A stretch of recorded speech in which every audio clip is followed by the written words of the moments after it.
I feel like I have a microphone dick. I gotta. We're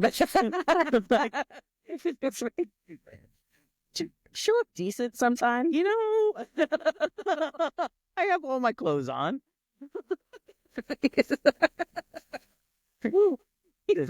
Maybe now that we're close, I don't mind sitting in the back too. No, it's Better. better. I got it. You look very demure, very mindful. I'm trying to get as close Put to you as together. possible. So I've got to like kind of scoot up a little bit Yeah. so that you don't have to. Yeah, If he shows any more leg, we're gonna have to charge. There it is.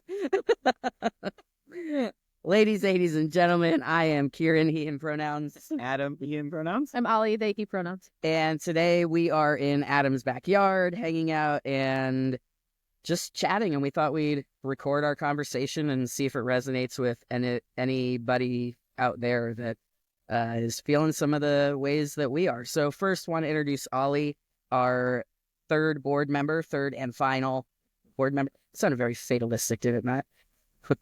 Third and final board For now. for now. Yeah. Ollie mans all of the secretarial stuff for us, keeps our poop in a group, and yeah. You can't keep a straight face on that, can you? So really, that's in the job description. Sorry. Keeps poop in a group. That's, you read it. You wrote it. Okay. There's their job description. Anyway.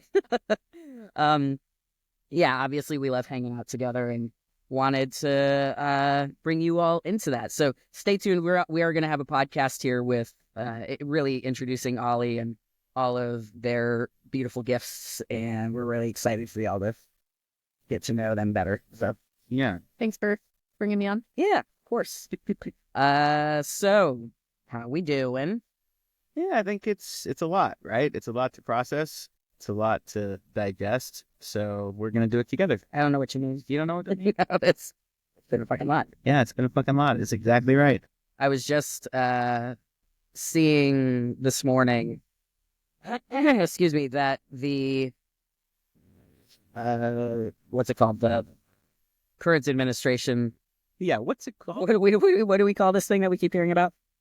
The current administration has flipped its stance, unsurprisingly, on the Supreme Court case that they've taken on. Tennessee has a case in the Supreme Court around whether or not they are allowed to block gender-affirming care for youth in their state. The Supreme Court heard the case, and they're not expected to rule. Did you say till like June or something? Oh, I think it's a little for. I could be wrong. I think it's. We'll get back to you that. We did a whole bunch. We did a whole podcast on it. It's like episode something or other, 5 maybe. In any case, not a surprise, but it was like a punch in the gut to Maybe see that. a little bit better way to say it isn't that they didn't flip. They flipped Biden's stance on that case. Yeah, right. Right. That's yeah. correct. Yeah. So Supreme Court cases oftentimes can have input from the administration. Biden's administration opposed Tennessee denying care to youth, and obviously, I hope it's not a surprise to anybody as of today.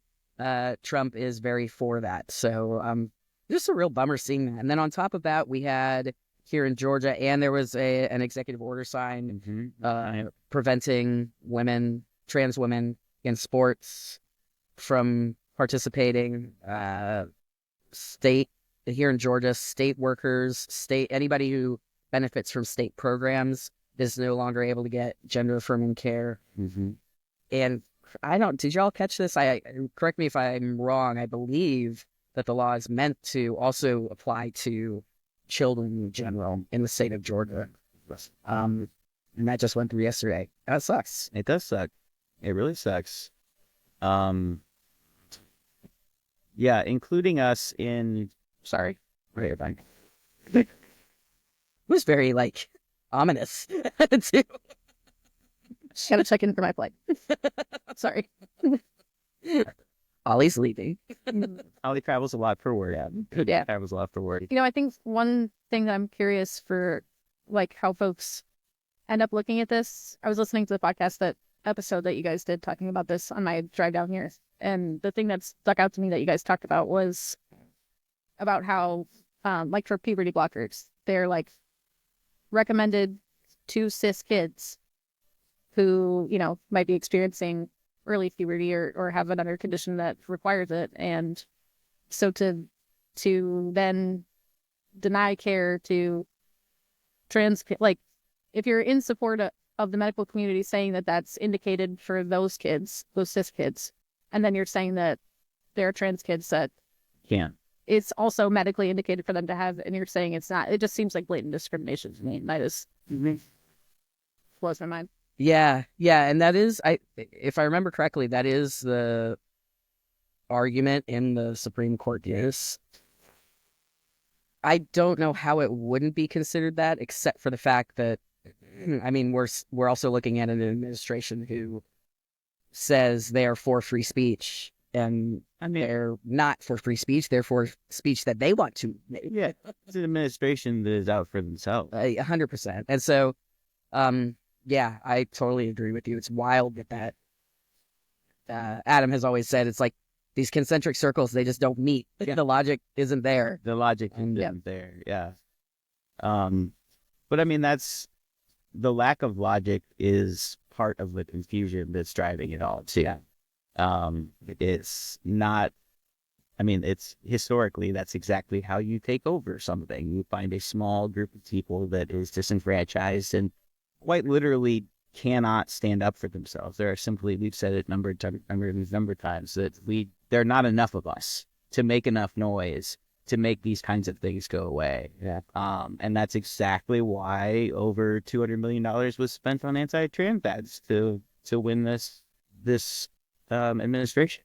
Yeah, it is interesting to me that so much effort has gone into poking at us and like dealing with us being the bad guys when we're just such a small number of people. I mean, I want to say I've seen numbers. I don't know how accurate these are, to be fair, and I couldn't cite it off the top of my head, but I've seen numbers around how many trans women in sports are in, it might have been college athletics. Oh, yeah. In their entirety. Out of the thousands and thousands and thousands of athletes, there's like 10 or 12 Yeah. trans. And that's been the argument about this for years, right? Like it's especially children's sports. I don't care how important you think your kid's softball team is. It's children's sports, and we should be allowed to play those sports. The number of people that are realistically going to make any sort of, I don't know, career or major advancement in athletics is very, very small. Right. Yeah. And again, we're not the enemy. And part of winning with that scenario of creating hatred towards such a small group is you've essentially created a problem that you are the only one that can solve because it's not a real problem. And then your constituency or whoever is actually pro-Trump in this world is going to look at that and go, look, they fixed the problem. Yeah.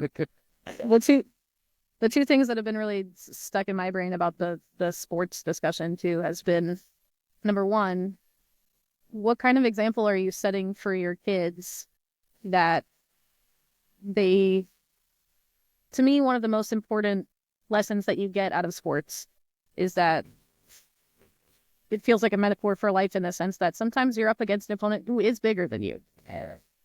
And what do you, that to me, sometimes I can teach you two lessons. One, you can do everything right and still lose. Right. Like that's the thing that happens in life. The other thing is that if you're up against something like that, like what are your other tools? Like how do you be resourceful? Can you play smarter instead of harder? Like what? Like those are such crucial things I think to playing sports as a kid and learning those life skills. And I just feel like this whole conversation is diverting around like almost like this right to win. And I don't think that that's a really good way to put that.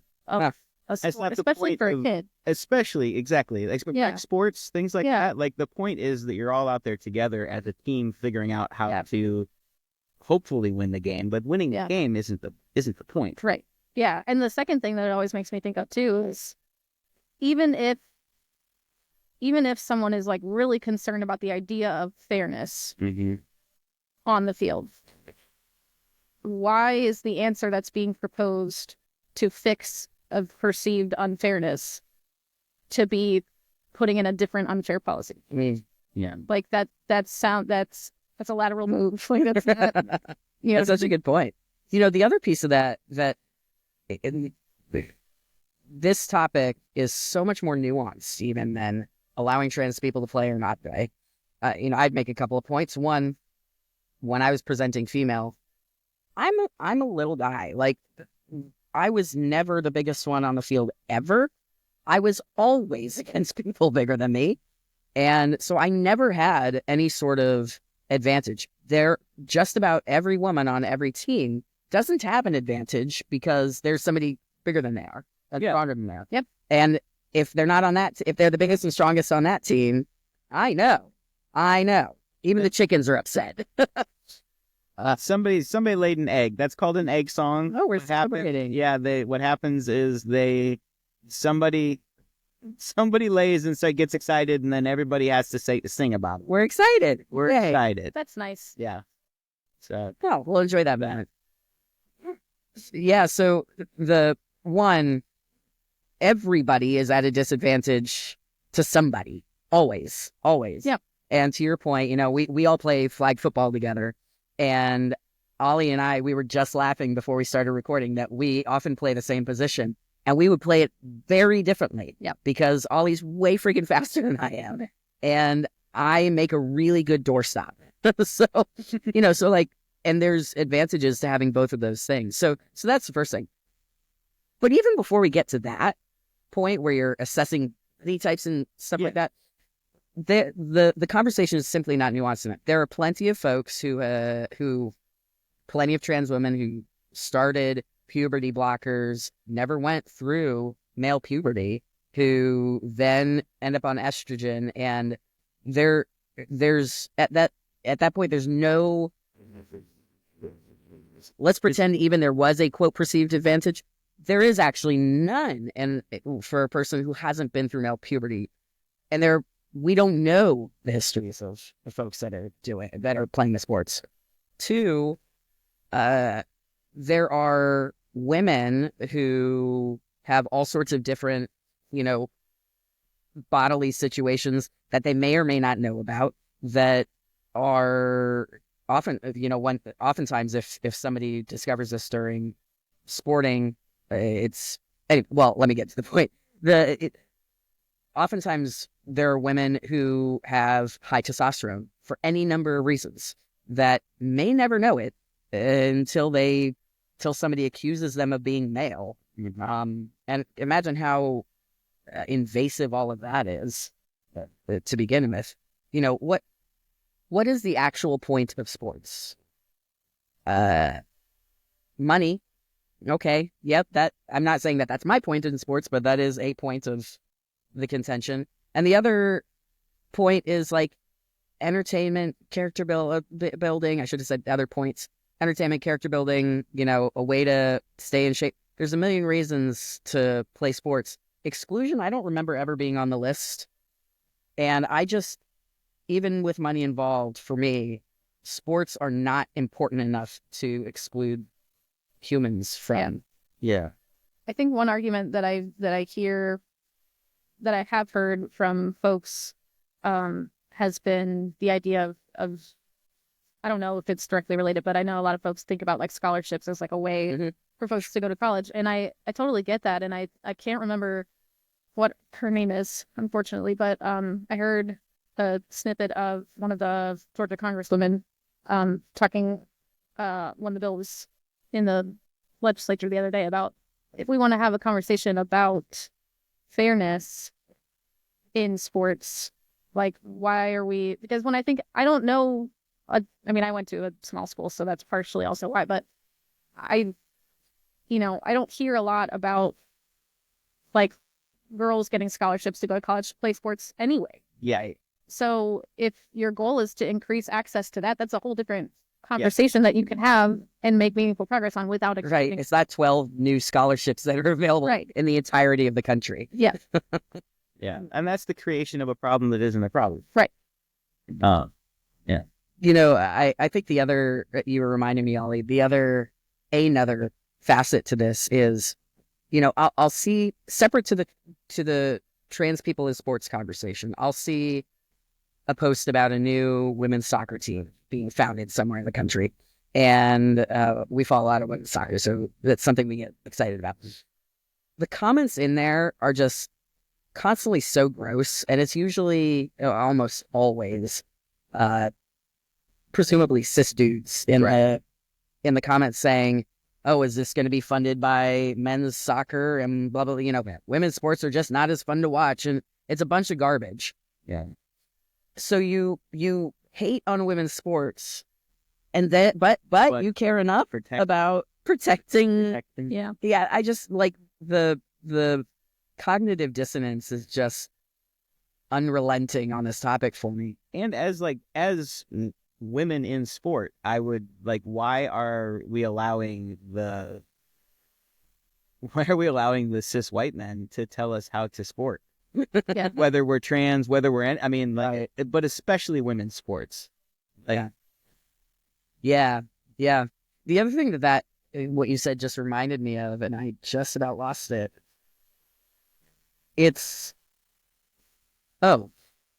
So what I'm not seeing is a ban on trans men playing men in sports. Here's another piece of cognitive dissonance that just really gets me. You won't allow trans women to play because they are men and you're trying to protect women. However, if you perceive me as a woman, you don't have a problem with me going and getting hurt playing on men's teams. So, or your access to a locker room, right? Yeah. Well, they just haven't. I think my guess is they haven't thought about it. They haven't thought about it yet, but eventually they're gonna. I mean, and what's the dissonance of it is somebody like me or something like any of us walking into a women's room. Like, it's absurd, but also I was joking with my wife. I was like, all these cis women are gonna get a look at some trans dudes and they're gonna be like, what is that? Right. Yeah. Right. They don't even know what we are. They don't know who we are. They don't know what they're looking for. No, unfortunately, there's this caricature that people have in their minds around who the dangerous trans person is. And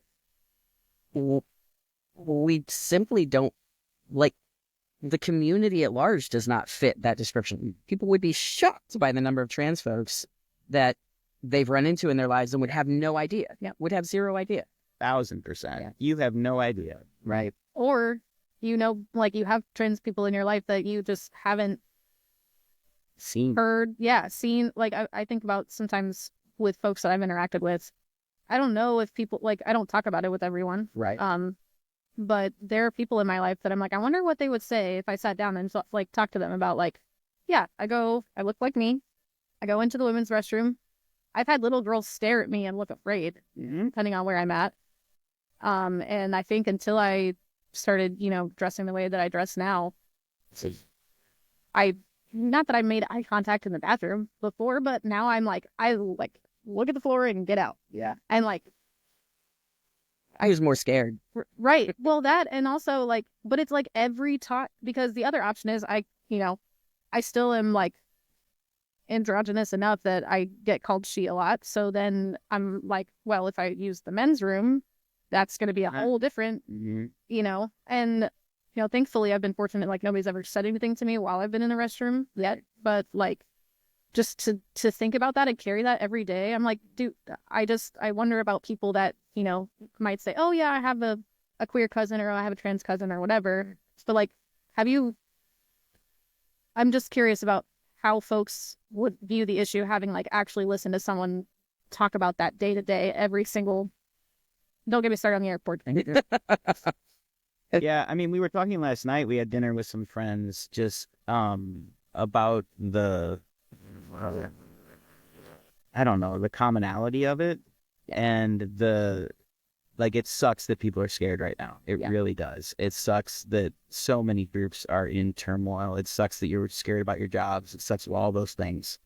But it's a point of relation for us and our allies and our other communities that are also disenfranchised and disfavorable, right? that maybe we can see each other's pain, we can see each other's fear. Like Ollie's puts great words to that, and we have all experienced that on a daily basis, that just underlying gut wrench of, is it safe for me right now? And that's how trans people live. And so, and there's no reason for it, because these are trans people. We're not enemies. We're not super cute. Yeah. We're not what you're afraid of. Yeah. Don't let them tell you that we're what you're afraid of, because we're just not. No. So frequently we are, and you've seen trans folks show up in every social movement. Because we are part of every Exactly. social facet of society. Exactly. The intersectionality of our community Mhm. touches, just like every community, touches every community. Yeah. And so, you want to find a good, solid, reliable group of folks that you can count on. I've always found that in the trans community, because we'll show up everywhere. Yeah. Um, And we know what it is to not be believed. We know what it is to be gaslit for our entire lives. We know those things, and we know how to support each other through it. yeah. Yeah. And the things that we can't relate to, man, I know what it is to not have folks be able to relate to me. I don't expect it from folks. And it means that when I run into somebody that's telling me a story that I cannot relate to, I still believe them, because I absolutely believe it is possible to have experiences that I can't wrap my head around. Yeah. Because we've lived that. Yeah. And there are trans people in every country, every group of people, every Yeah. employment. Like, we're everywhere. And yeah, so it's not a singular community that you can isolate and villainize. Yeah. Ollie, you've been doing a lot of traveling for work, and I wonder, is there a difference for you between when you travel from, like, when you're in Georgia versus when you're in the other places that you're at, and especially right now in this current climate?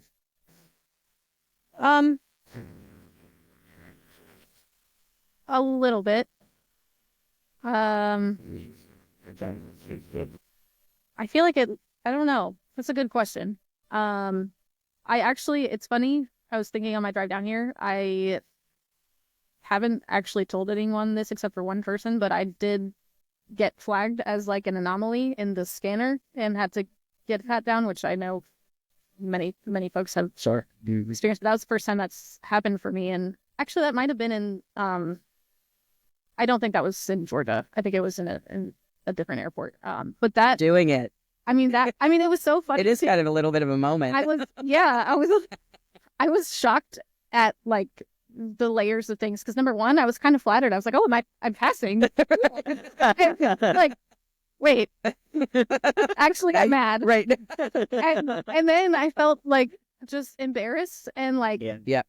because I was so like taken aback by it that they were like, they say it all so fast. They're like, here's what I'm going to do, whatever. And they were like, do you want to go to a private room? And I'm like, no, I just want to be done. So I just stood there like, I laugh because I have to about it, but like, I was like, I don't know if I can eat now. Like, I'm very like just wigged out. We call it trauma humor. Yeah. And that's, but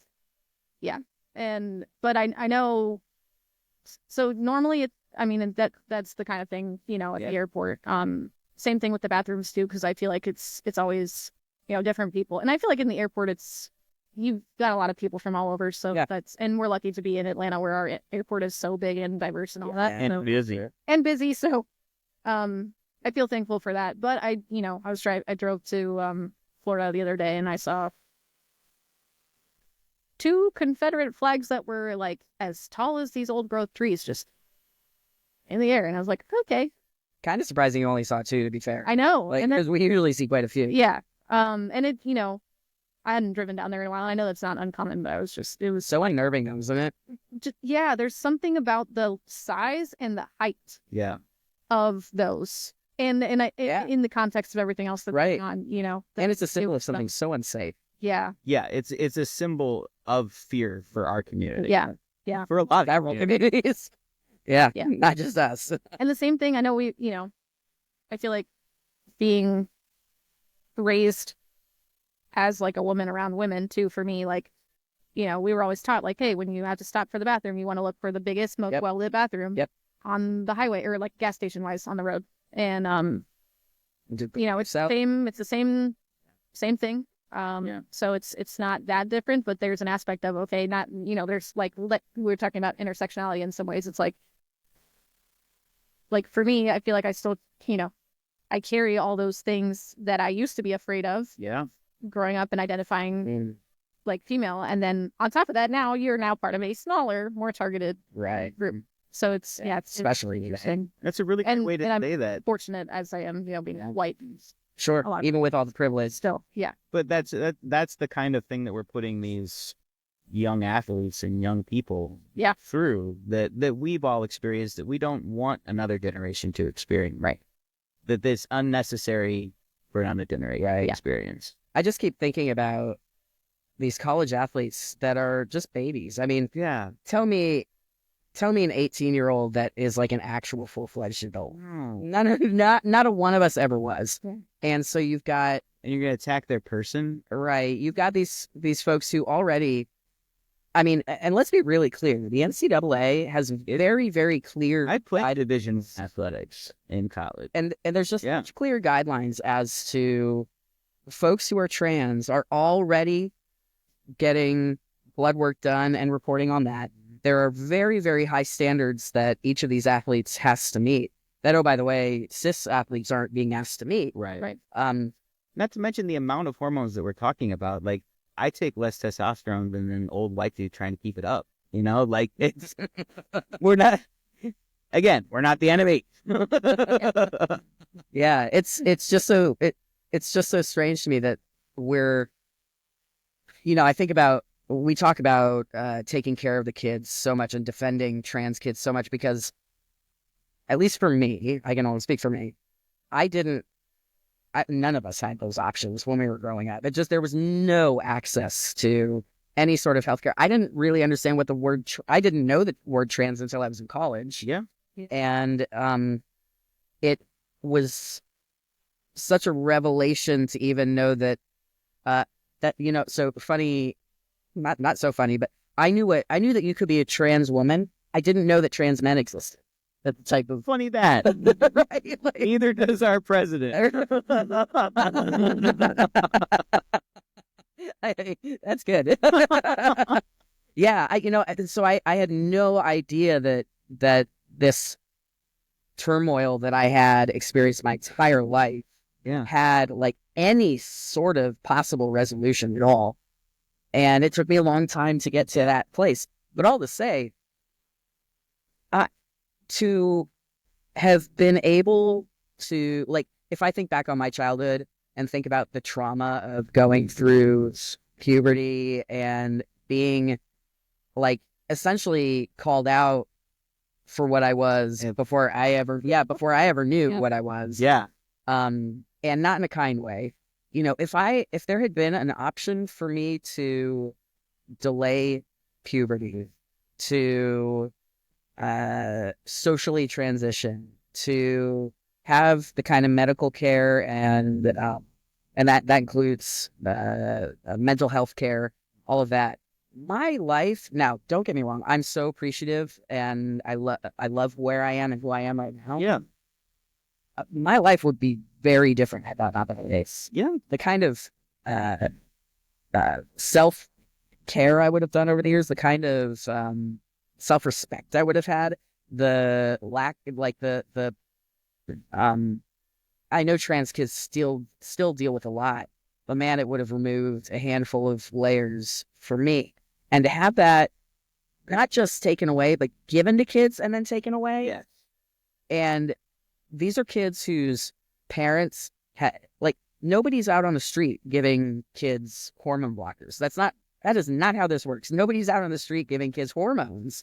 You know, these are kids who go through a battery of professionals who and like stages in the process. It's not like you just show up to a healthcare professional and they're like, here's your hormones. That's just not how it works. You know, there's a lot that goes into it, and these folks have studied this for years. The parents know they've got their eyes wide open because that's all a part of the process. And the fact that we're not trusting healthcare workers in this profession, we're not trusting parents, even though, half of Trump's administration's stance is, families should be allowed to do the things that family blah blah blah blah blah blah. You know what I'm saying? So, and it sounded with like family right? values, anyways, right? Like Yeah. that was the slippery slope. Right. And so like it breaks my heart that is the case. There's also, we've talked about this before. I used to go to a doctor here in town who does a lot of wonderful work and treats kids and adults across the country. The fact that you can be treated in one state and not another, and that the laws are just so inconsistent and getting more and more inconsistent, is just it's mind-boggling. All to say, like, it just is so frustrating. It hurts my heart for these kids. Yeah, and I think the take home for me, Ollie's gonna go sneeze. The take home for me is that hopefully we can start to see the humanity in this. That we're talking about little kids. Like I had ulcers before I was 12. Like we're talking about kids that are internalizing all of these things, and we're terrifying them. Yeah. Not to mention the fully formed humans that are also exhausted from the anxiousness of all of this. Yeah.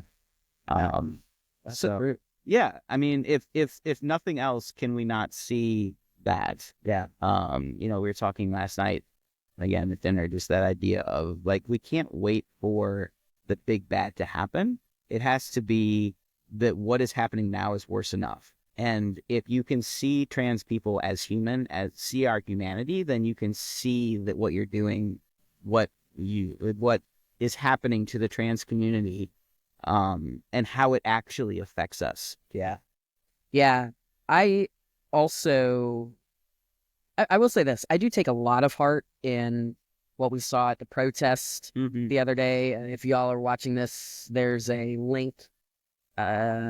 Just a live tab yeah. is from, we recorded the protest, and it was really heartening to see all of the individuals that showed up. Yeah, we were just talking about the protests that Adam was at, that we live streamed. The honking of support, the folks that showed up who were there for any number of individual reasons, but when you heard the chants for trans lives, the same folks that were chanting for trans lives were chanting for Palestine, were chanting for or against Musk, were it was a unified group of voices, and that was really, really heartening to hear and see, because that is what it's going to take. It has to be. Everybody moving forward. Because in the same way that, like, I, as a little trans kid, have that anxiety ball, and so do a lot of different people in this country. And if we can see that as our common humanity and say, no more are we going to let our kids not think that they have values. Yeah.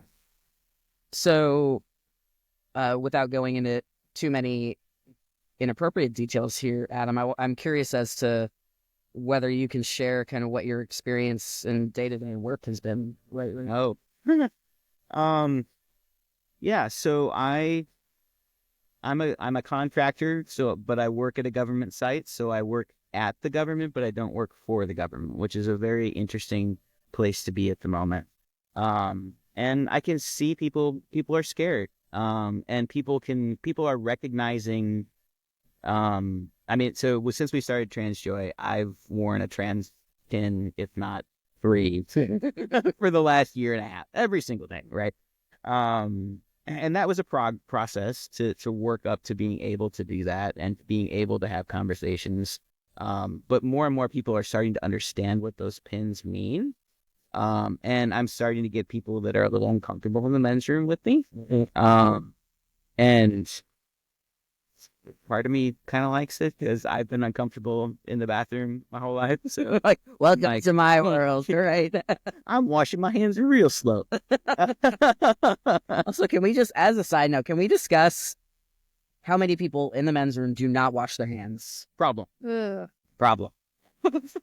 If you're one of these people, we see you. And we're telling everybody that sits near to you. But yeah, Feed yourself with those hands. yeah. You shook my hand. Okay. The take home is nobody actually wants to spend a whole lot of time in the bathroom, and there's no reason for them to be gendered in the first place. Right. Right. For anybody who's wondering, because I get asked this question all the time, which gender's bathrooms are worse? They're all bad. Yeah. They're just all bad. Mhm. They all have, it's all peaks and troughs. Like one kind of cleanliness in one restroom is disgusting in another. None of us are getting off scot-free on that. No, definitely not. So anyway, there was a burning question answered. You're welcome. But yeah, the panic is rising, and it's not by accident that we're also talking about federal employees, right? Of the grand scheme of our workforce, that's also a very small percentage. So again, we can create a problem, solve said problem, hurt everybody in the process, and look like we won. And I feel horrible for all of those people. I really do. Yeah. I don't know. And should I say that I'm angry? Well, I mean, I'm gonna say that I'm angry. I think I'm angry that, as a trans man, like Kieran had said, we show up again and again and again because we are part of all these different communities. We understand that we need to fight with all these different communities. And part of me is a little angry that a lot of people didn't quite believe us that this was as bad as it is until it affected them.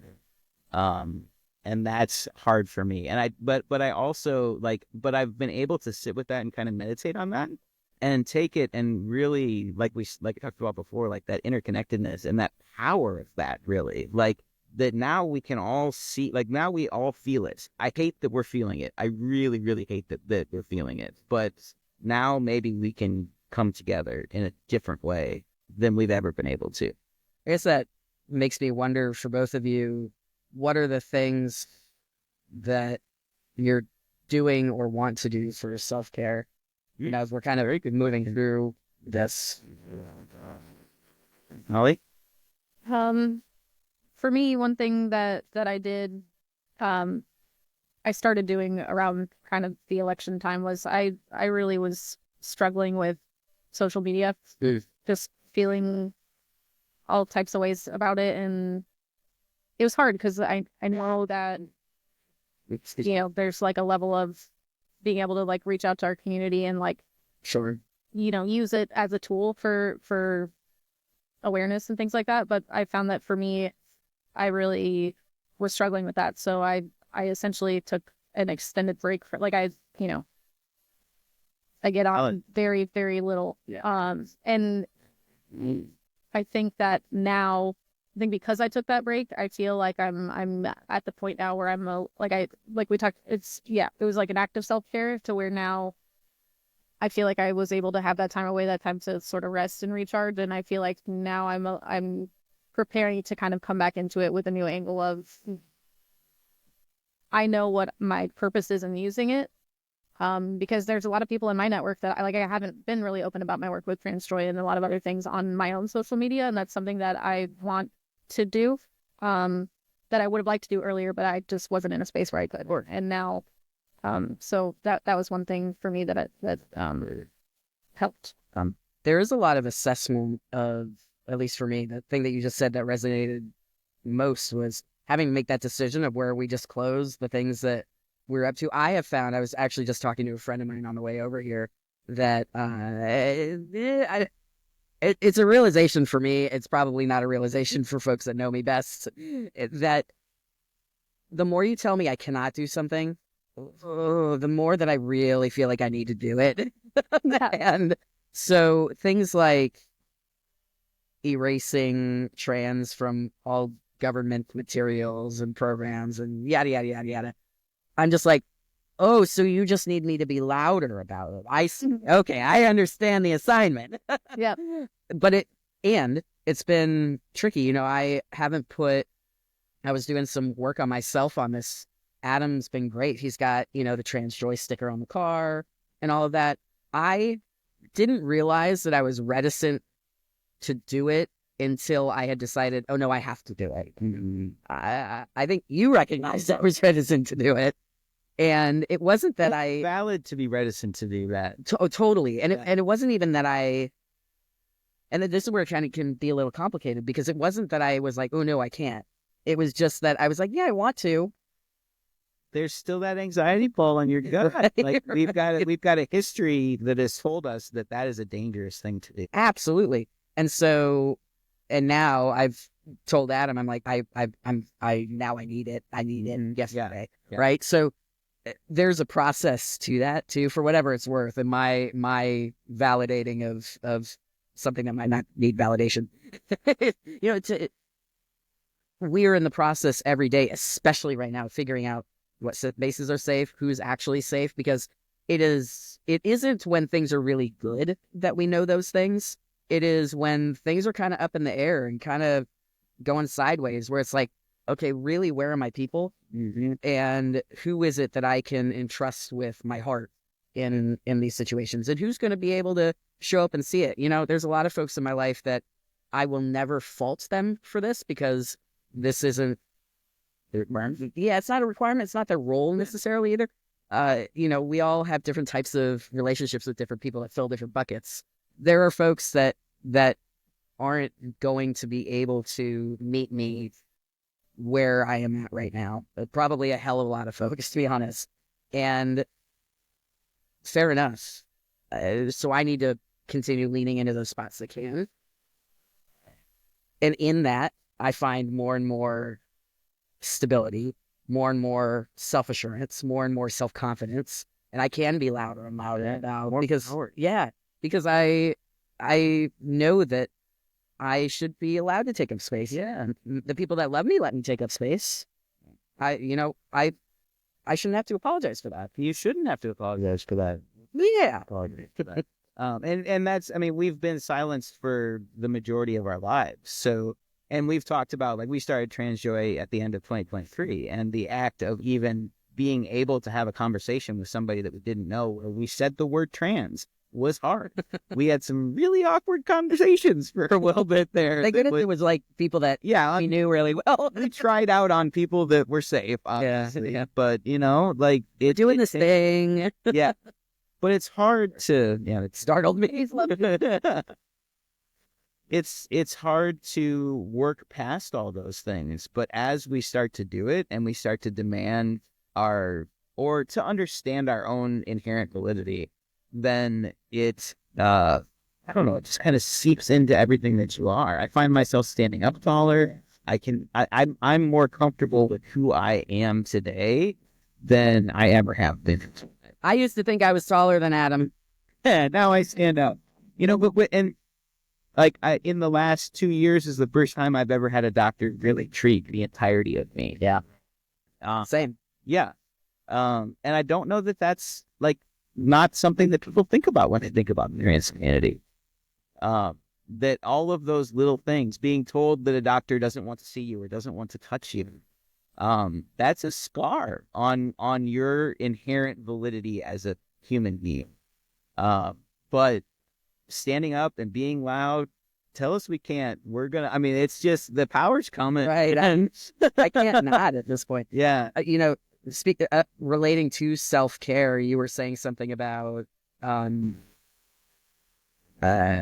people don't know these things, and the reason I think that people don't know these things is because we don't have a ton of places.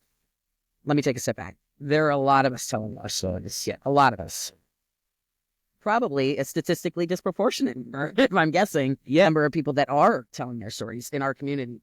And still, we are just such a small number. So, it's just statistics at some point. Yeah. So I guess maybe for folks who, if you're in a member of the community or not, I would encourage you to find voices like ours, people that have entirely different backgrounds, people of color, trans. You relate to. Right. Exactly. Trans women, people that you can find that commonality with and hear about their experiences, because so much of the information that comes out about the trans community is not from us. It's not from, and simply isn't right. no. And so some of my self-care really has been, these conversations where we get to sort of like, blah, blah, blah. Like, here's why I'm annoyed. Yeah. Here's why I'm frustrated. Here's why I'm scared. Here's what's hurting. Our ability to have these conversations is healing because, one, we don't necessarily have to translate a whole lot. Yeah. Two, because even though our experiences, all three of us are every day leading different lives, there's a real common thread there of baseline transness, an experience of transness. Two, us putting stories of our, week to week with the podcast, weekish to weekish with the podcast, recordings like this, Especially the live recording. Yeah. I think that's really powerful. Us being able to record our own angle of history. We know this in a lot of ways is a very homogenous. Oh yeah. In so many ways, is a very Got homogenous. to start somewhere. Right. And this is one slice of, and three slices within one Yeah. of what it is to be a member of the trans community, what it is to be living in a political environment like today, what it is to try to go to the bathroom or the airport, and on just regular everyday things that, a cis person, even a very empathetic cis person, can't fully articulate the challenges because it's not something that they necessarily have to deal with. Allies, we love you. Keep doing your thing. Bring us into the conversations. Yeah. So I would encourage a piece of self-care for me, actually, just last night was, there's a creator in England. His handle is Jammy Dodger. If you're trans, you very likely have come across some of his stuff over the years. He, for me, is just such like a calming. He was one of the very first creators that I watched on YouTube that I felt like I could really relate to. Had such like a good vibe and talked about the difficult stuff and also like some of the funny and fun stuff, which is stuff that we're going to continue working on. It's just been a real heavy time for everybody. But in any case, like getting back to some of his videos gave me some calm. Talking to you all gives me calm. Putting our story out there, or our, I guess that's the best way to say it, our stories out there just as, one piece of data for everybody. It brings me calm and it brings me pride. And so that for me is action. For me can be self-care. Yeah. For you, what have you been up to? I mean, I think I didn't do a great job with self-care this week. I think that it's, I'm going to be completely honest about that. But I definitely noticed the need for it. I think that, amping up to the protest on Wednesday, I needed to do something. Yeah. I needed to be active. And I wasn't going to let anybody say that we can't be there. And to what we talked about while we were filming, like, they're not always are they going to give us credit for being there as trans people. Right. So to record that for us, for our community, for our people, that we can say, don't let them tell you that we're not here yelling for us. Right. Yeah. What you're referencing, for anybody that hasn't seen that video yet, is we noted that articles that had come out, the protest was still going on. Yeah. And you were there early. So articles that had come out talked about folks protesting Elon, folks protesting something else. Didn't mention trans at all. But so I was surprised once we got on film, or once he got his camera on, how many trans flags were there. I was like, how did you miss that? You didn't. You just didn't mention it. You chose not to say it. Right. And so, yeah, to your point, we're just going to keep doing it. Yeah. We're going to be that voice. We're going to be that, I don't know, gently beating drum. Yeah. Gonna be first. We're here. Yeah, we're not going anywhere.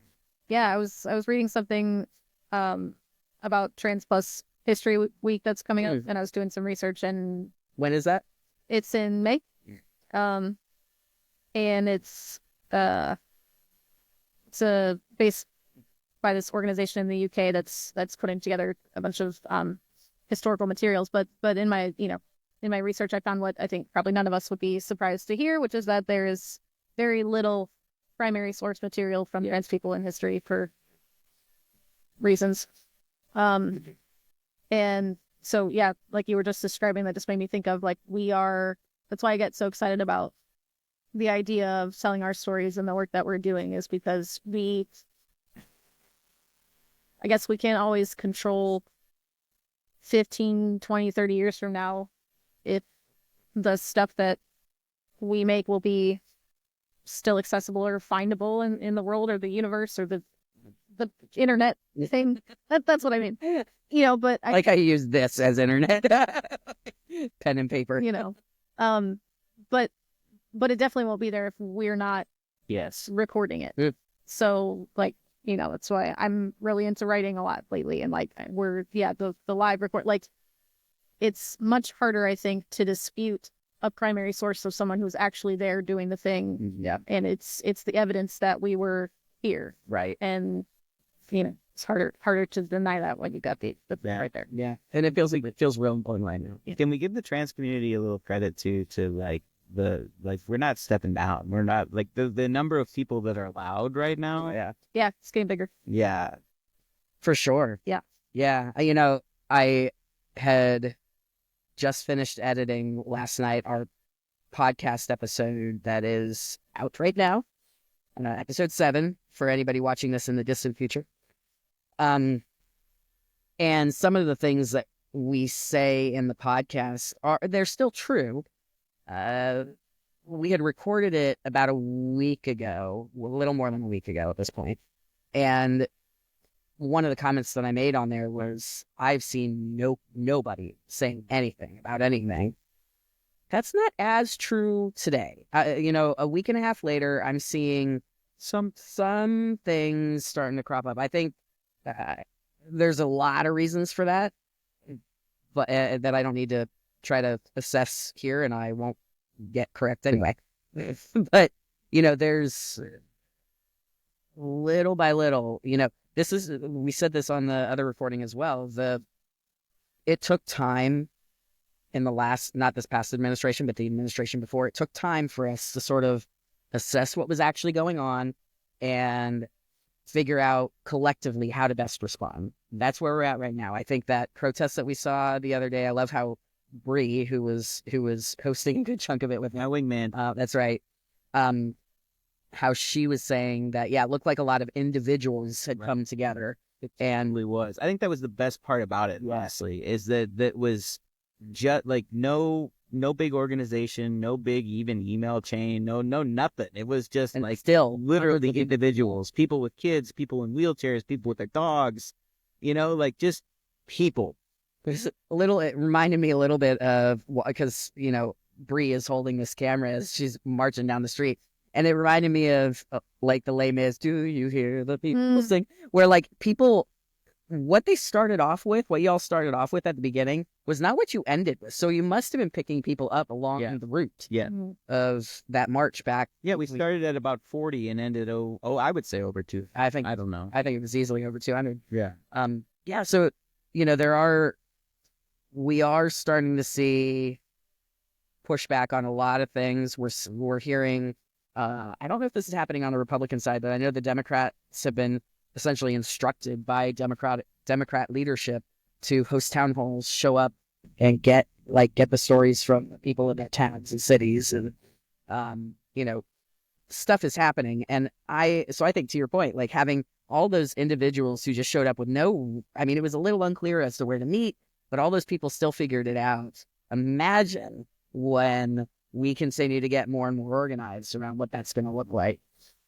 So I think for me, like, because I would get the self-care, right? We were for a second there.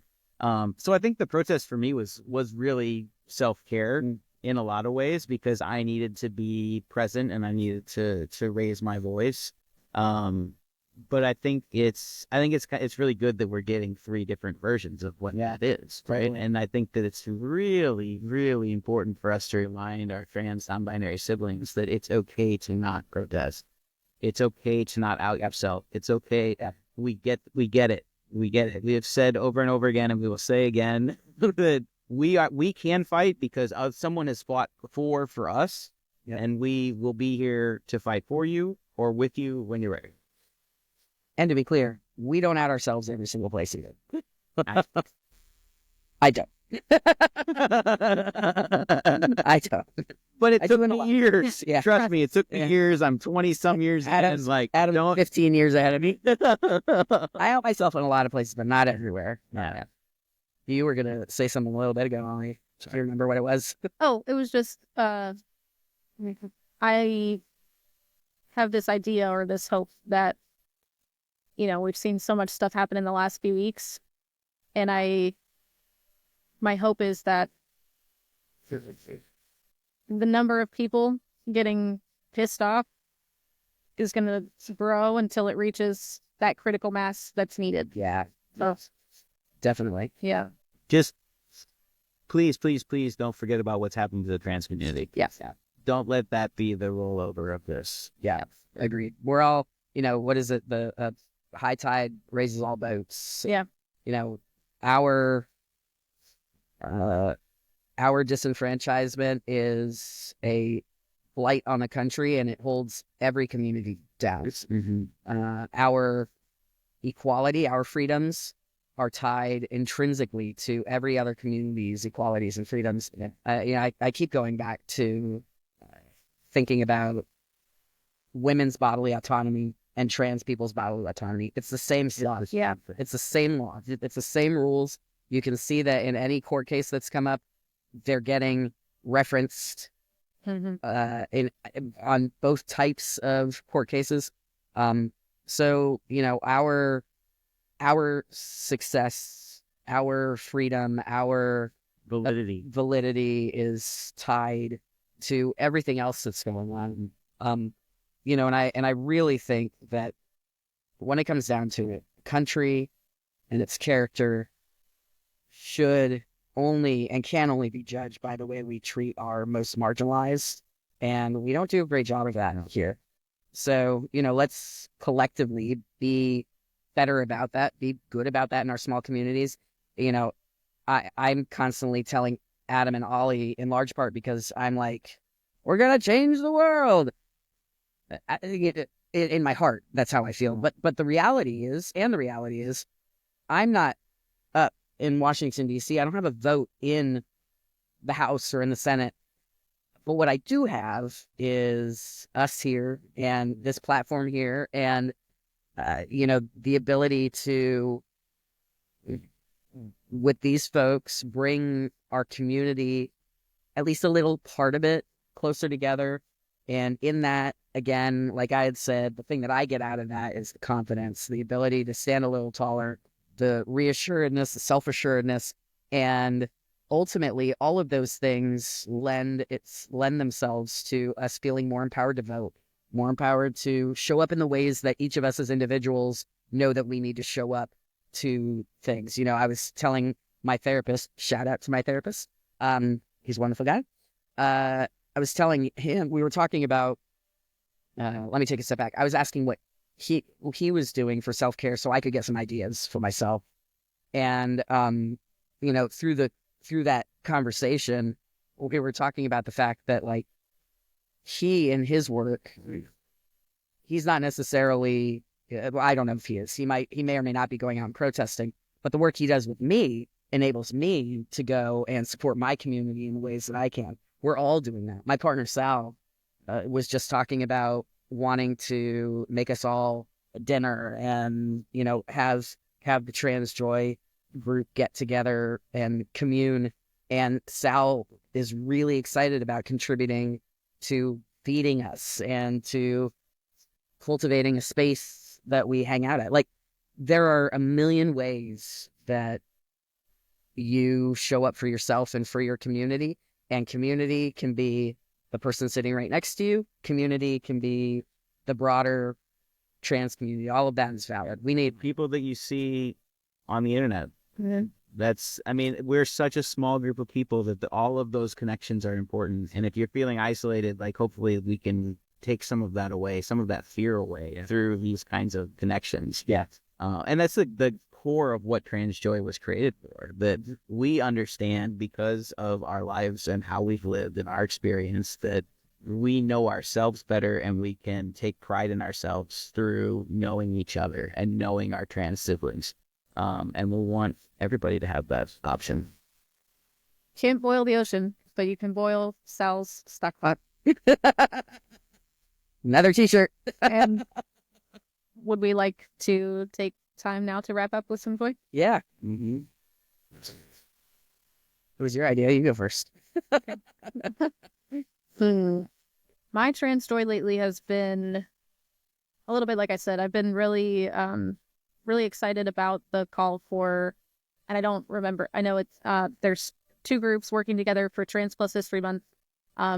So if you Google it, you'll see they're accepting submissions for different pieces that they're going to publish coming up to the week in May. But it's been really joyful for me to put my energy and some of the things that I'm feeling lately into a creative piece that is designed to be like a think piece. Because I love writing and I love weaving in my experiences to like just it's been a really cool like identity affirming experience for me. That must have been. Heck yeah. And when will you know that is whether it's getting picked up or not? I don't. So the pitches are due in like I think on Valentine's Day. And I will pitch, but it says you have to have like published work. That's why Ollie's like, so we're doing our joy now, right? Yeah, I'm still gonna write it and I'm still gonna pitch it. I have very low expectations. They're also based out of the UK, so they're trying to amplify voices of folks that live there. Okay, cool. So, but the week of May is when those will be posted. Okay, yeah, cool. The act of writing and going through that, and especially when it's about you and your journey, is really really cool. feeling. Yeah, well, y'all stay tuned on here because Ollie and I were talking just the other day about getting some of their stuff on the socials and that sort of thing. We'll do something. Ollie is a prolific writer and very, very talented. Thanks. What's been your joy? You go first. Let's see. I'm gonna order last this week. What has my joy been? I've had several. As always, it's this space. I gotta be more creative though, because I always say that. I know. I was able to get back. So the last couple of months, I just had so many bugs in a row. I got sick a couple times in a row, and it was just kind of miserable. I wasn't really able to get my body to do too much. But this last week, I was finally able to get back in the shop and made a couple cutting boards. I've got another project that I've got to start working on this week, which is great. And another, I should say, has been really, we've been getting a lot of stuff organized on the Trans Joy side that, we've had, it's not that we've been disorganized, it's that as we've amassed more stuff to so do. much happening all at the Yeah. and there's only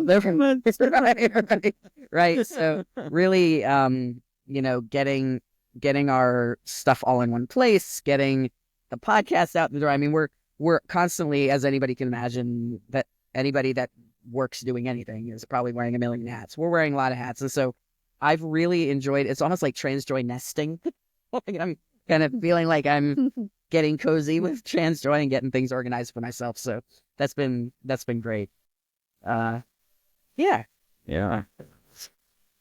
So my joy. What's my joy? I mean, I think I'm gonna go back. I'm gonna go back to the protests. Like, I really needed to see those individuals standing with me. I needed to, because there's something about intellectually understanding that you're not alone and seeing that you're not alone. Literally. Seeing, we had one little incident where the police had to come out for just a hot second, but seeing that get taken care of so quickly and seeing the cop just go, today, with that permits or any of those kinds of things, like, I think that there's a lot of joy in being able to see that many different kinds of people come together for that many different kinds of fights. Yeah. It was really powerful. Yeah. I would add to that, to my joy, actually, the live stream of us doing it. Yeah. We'd never done that before. And Adam that morning, and so by the time I saw it was like an hour before, was like, hey, what do you think about us live streaming this? And I was like, I love it. Let me figure out how to do it. Yeah. So we got it to work, and we learned a lot there, and it'll be fun to do more of those. Yeah, I'll add one more into it too, just because I had my coworker came with me to that protest, Yeah. Mm. and so I'll add that to my joy and as a reminder for allies, check in on your trans family. Yeah. There's a lot, there's a lot, and if you can stand up, do, and just. Yeah, I mean, he came and he stood there and in his stoic way and proudly held trans joy signs while I marched down the street at the head of the whole damn thing with that trans joy flag. Yeah. And never stepped aside for pictures, never stepped out of any of those things. And that's what we need.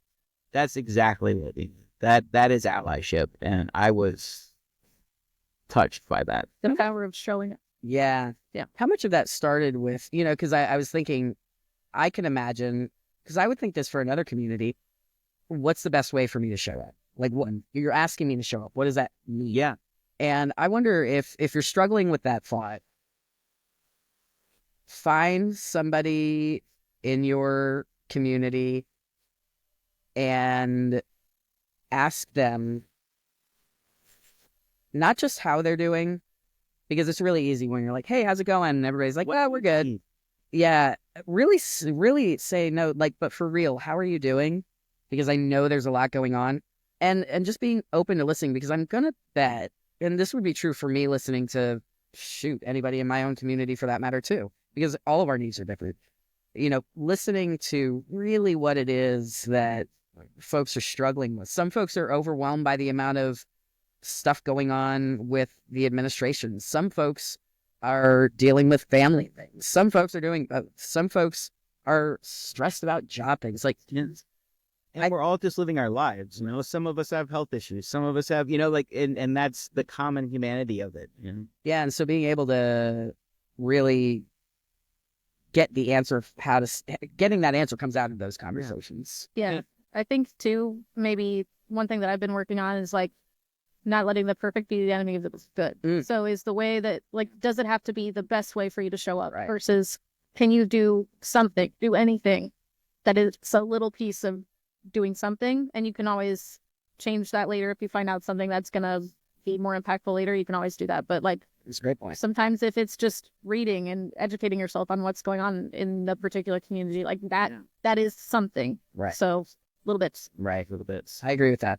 It's one of the most powerful things that I learned from,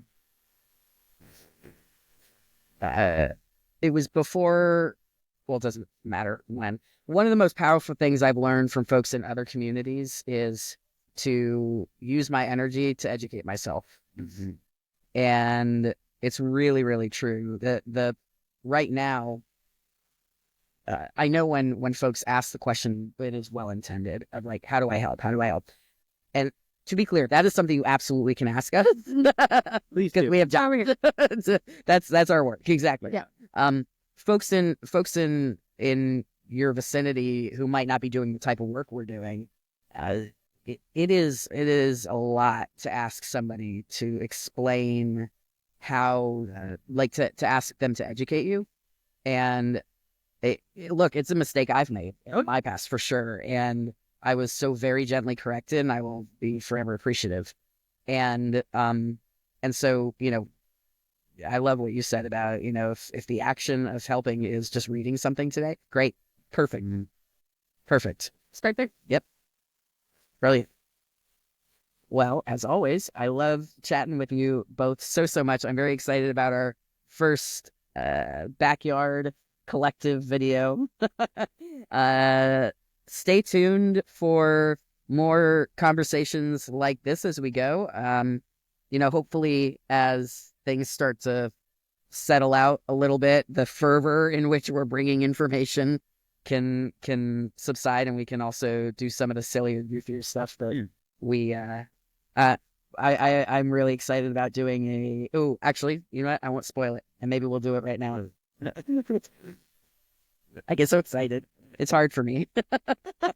As usual, if you want to support Trans Joy, like us, follow us on all of the social medias. We are Trans Joy USA. We have an Etsy shop if you're looking for cool swag. We still have our Beacon Fund. We plan to give out trans care grants again this year. We're not sure what that'll look like because we don't know what the world will look like. But if you are looking for someplace that will 100% give that money back to the trans community, it is here. Yeah, it's very grassroots. Every penny of that goes into folks that need things. So, Beacon Fund, you can find the link to that on our website. And other than that, we're just wishing you a great rest of your day. We love you. Thank you. Love you. It's time. I never do this. I don't know why I did this. You were feeling it today. I was feeling it. Also, I'm late, so I gotta go. Yeah, I could tell it. It's like